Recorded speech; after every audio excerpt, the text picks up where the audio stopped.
Fiestas patronales Nuestra Señora del Socorro 2020. Conozcamos la historia de la madre de nuestra ciudad. La aprobación del convento franciscano Estos Pagos, donde nosotros andamos todos los días entre las idas y venidas cotidianas, no siempre fueron así. Su paisaje fue cambiando, su población fue creciendo y renovándose. La fisonomía de villa pasó a pueblo, luego a ciudad, y desde entonces no deja de crecer, recibiendo nuevas generaciones y vecinos que le eligen por morada. Sin embargo, hay algo que desde hace siglos no cambia en este lugar: la presencia de Dios y de su mano, la protección de quien es su madre y fundadora, Nuestra Señora del Socorro. Imaginemos estas tierras despobladas, desprovistas de árboles y con un gran apartado entre los pocos ranchos del lugar. Así comienza nuestra historia. Corría el siglo XVIII, cuando la zona conocida como el Rincón de San Pedro era atendida por el curato de Santiago del Varadero, ante la vasta extensión de territorio y las dificultades para atravesarlo y asistir a los fieles.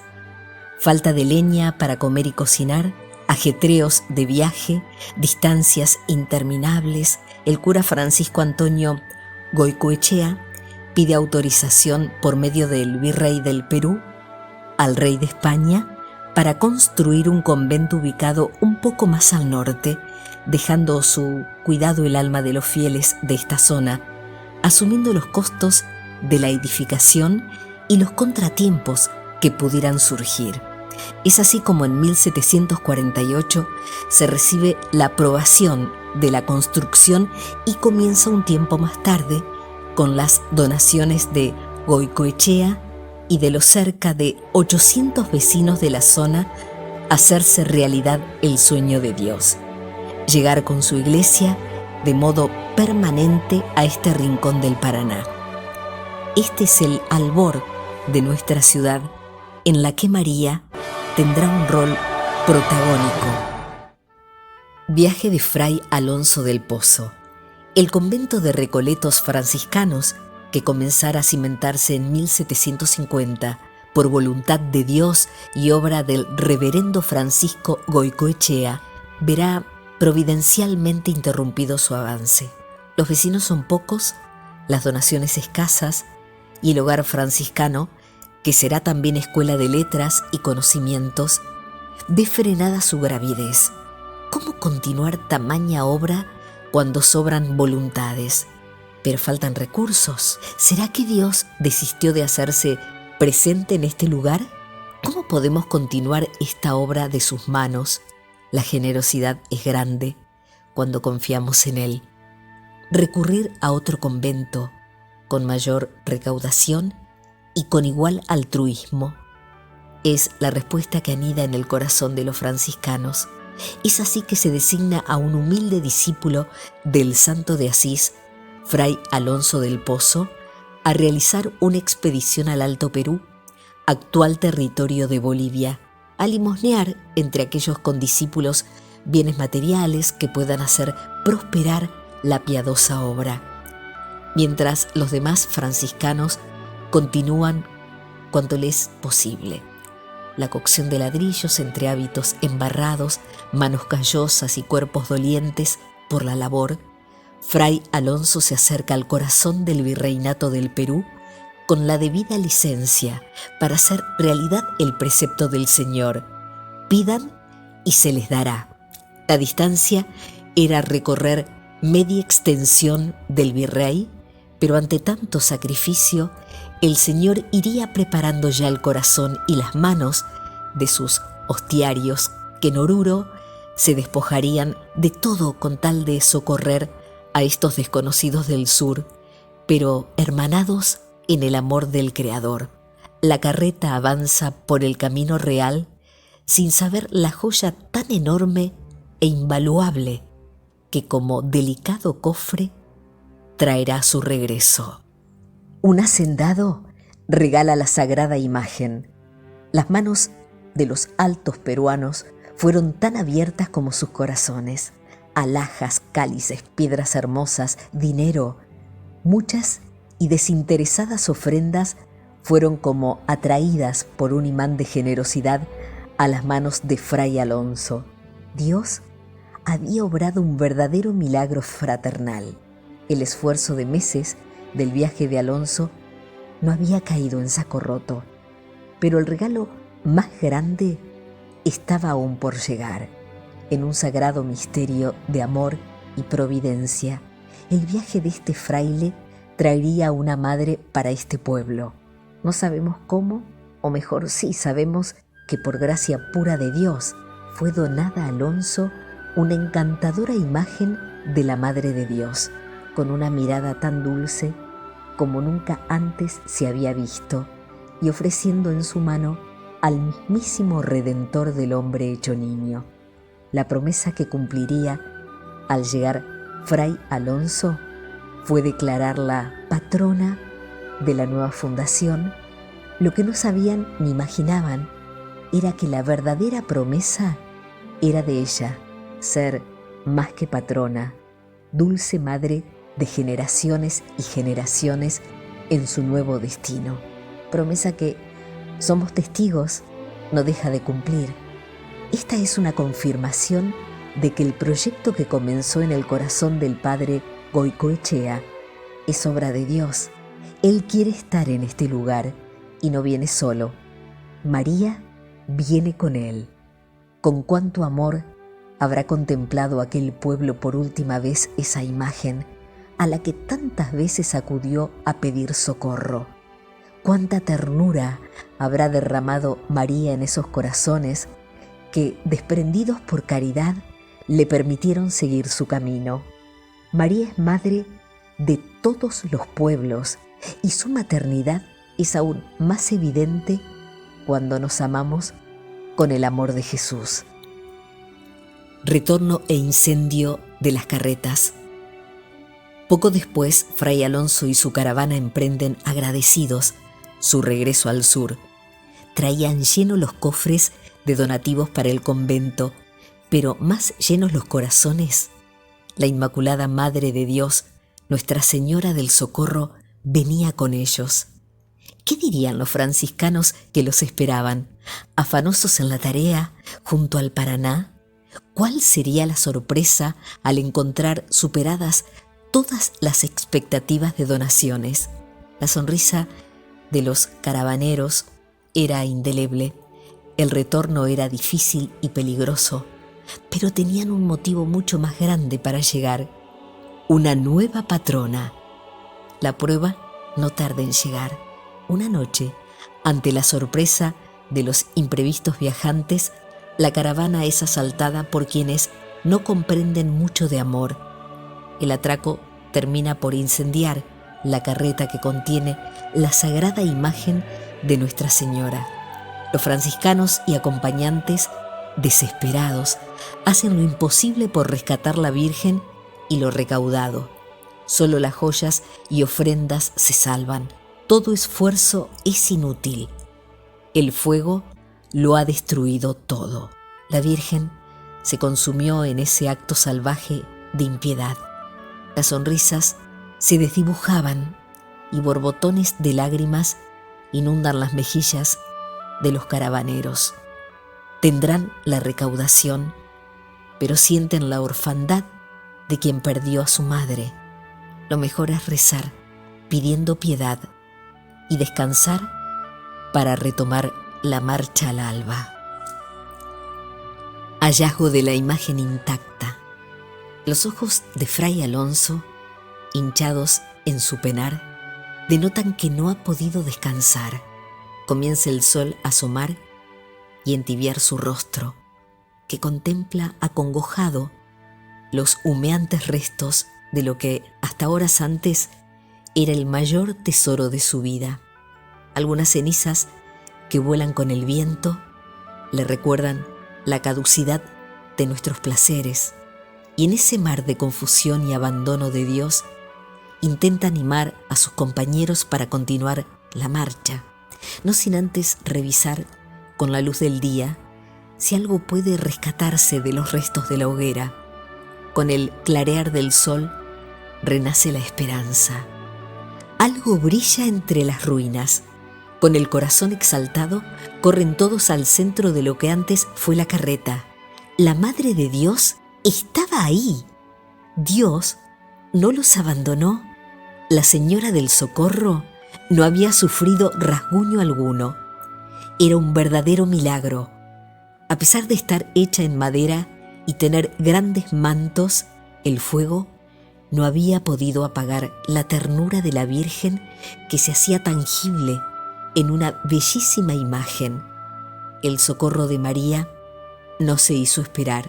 Los testigos se abrazaron entre incontenibles lágrimas, esta vez de alegría, y saltaban de felicidad, agradeciendo al Eterno el amor con el que los había tratado. Reacomodaron todo lo que el fuego no había arrasado y continuaron la marcha con una felicidad que nunca antes habían experimentado.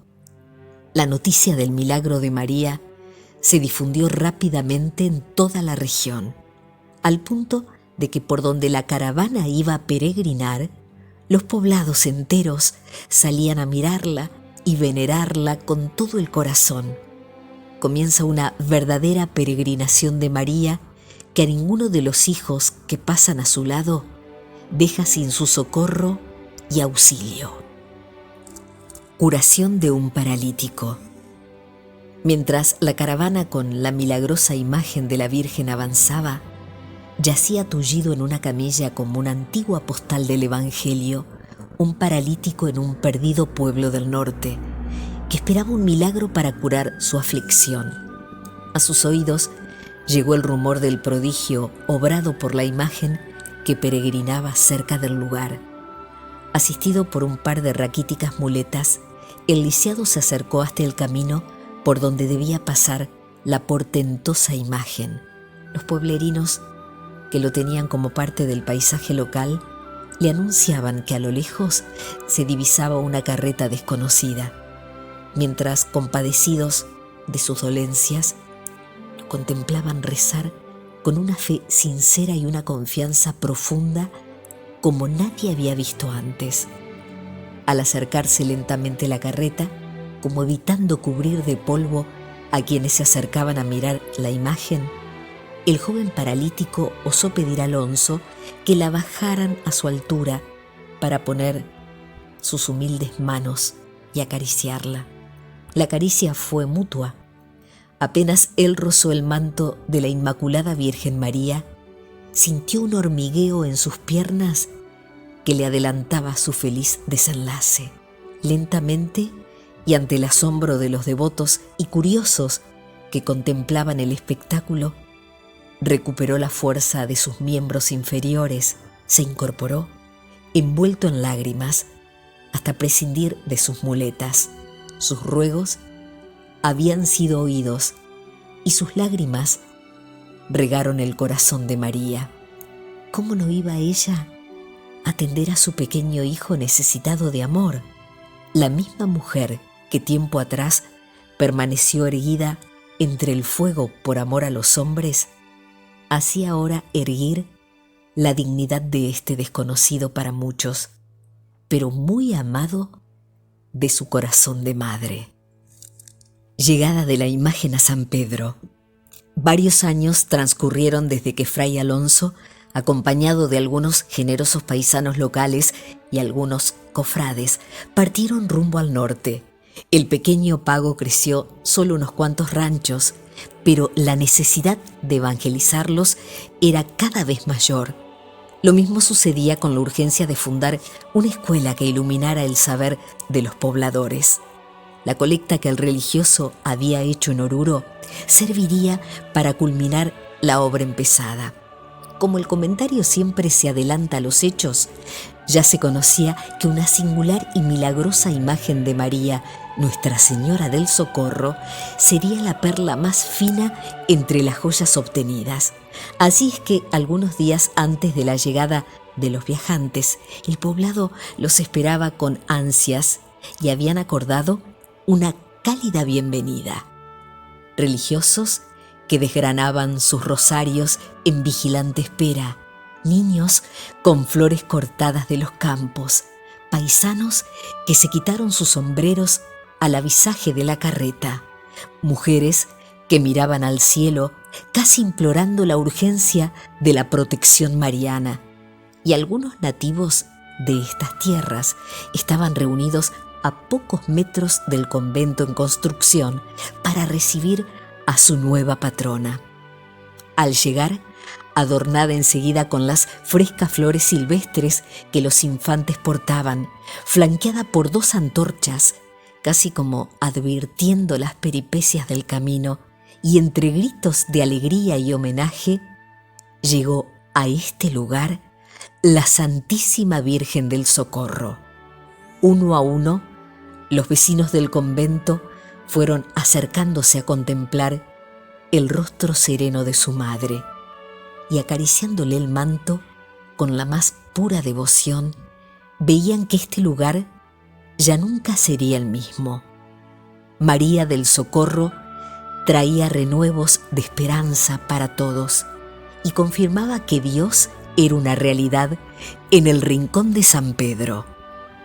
Declaración de patrona 1763. Como es de caballero honrado cumplir la palabra pronunciada, pero mucho más es de hijo fiel homenajear a la madre. Era tiempo de hacer realidad lo que unos años antes en Oruro se había hecho profecía. Nuestra Señora del Socorro había llegado a este rincón para ser su patrona.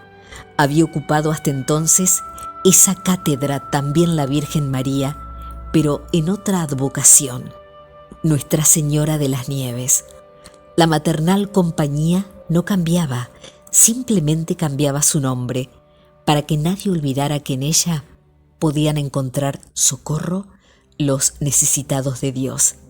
Hacía ya algún tiempo que Fray Alonso había culminado su travesía y la sagrada imagen estaba en un digno lugar destacado en la capilla del convento, donde todos podían venerarla, casi como preparándose este tiempo para verla en la más alta dignidad del lugar. La Madre de Dios sería la patrona de San Pedro.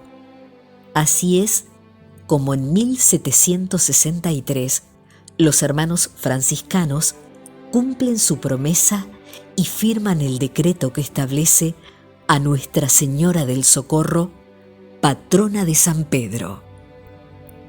María Nuestra Señora del Socorro, quien vio crecer nuestra ciudad desde sus inicios, no permaneció ajena a los acontecimientos históricos de quienes son sus hijos.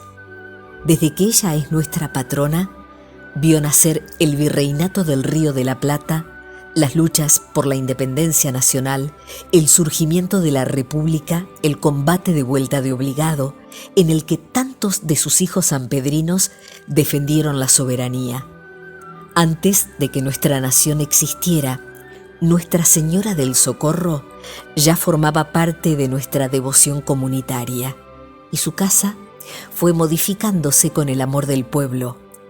Al llegar a mediados del siglo XVIII, su hogar era una sencilla capilla de adobe y paja que, con las tormentas y el devenir de los años, fue siendo un lugar menos digno de tan soberana presencia. Los franciscanos, que la habían traído desde Alto Perú y convertido en madre del lugar, habían ya sido expulsados por la ley rivadaviana en 1822, quedando la imagen en la capilla del pueblo. Pasada la primera mitad del siglo en que nuestra patria naciera, fue menester edificar una nueva casa para la Virgen, y así, en 1860, con miles de cueros de vaca donados por el municipio y el desprendido corazón de los sanpedrinos, dieron inicio las obras del templo actual, que sería bendecido aún por finalizar 12 años más tarde. El templo, que actúa de cofre a tan fina perla, como su dueña tuvo muchos obstáculos en su construcción y en su historia, pero todos se sobrellevaron con la gracia de Dios. siendo el edificio mismo un modelo de la vida de sus feligreses y un reflejo del amor que el pueblo siente por María, Nuestra Señora que socorre al pueblo de San Pedro.